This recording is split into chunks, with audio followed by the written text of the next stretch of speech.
Welcome back. Let's continue to talk about relationships, specifically Boundaries 2.0. So we finished the last video about boundaries, talking about walls versus gates. And so that's where I want to pick it up here. Like I mentioned before, boundaries, their job is to keep us safe. And boundaries do just that. Here we are inside our boundaries. Out here is everyone else, and we're nice and safe from all the people that can hurt us. Now, if you think about boundaries as a wall, it absolutely keeps us safe, but it also, in a way, keeps us prisoner. It keeps us from connection, and connection is one of the greatest needs of human beings. So here comes this dichotomy. There's risk. If I let people in, then I can absolutely get hurt.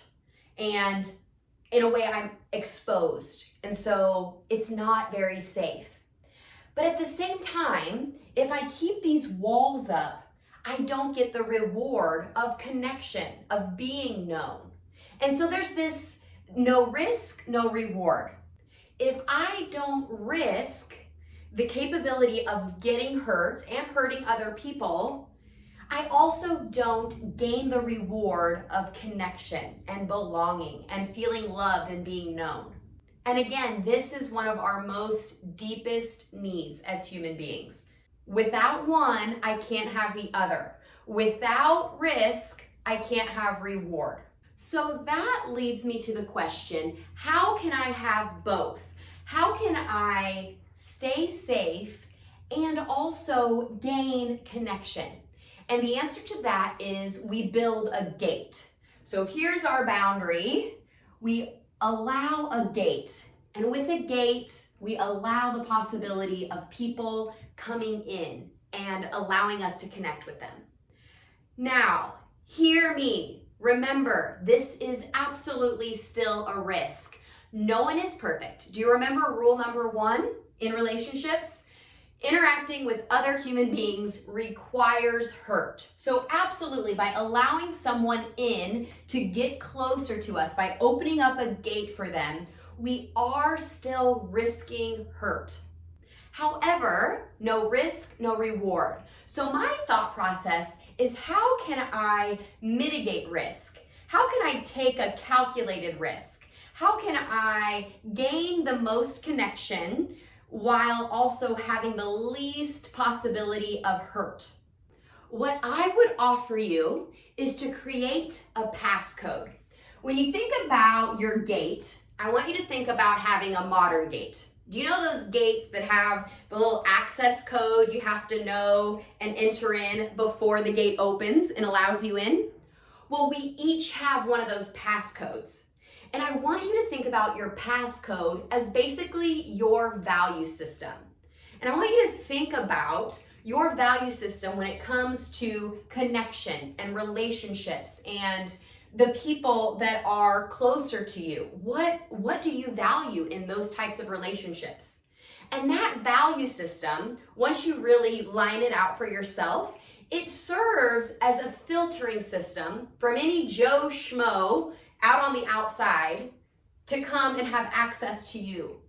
Brene Brown talks a little bit about this in her book, Braving the Wilderness, and I will add her acronym for braving.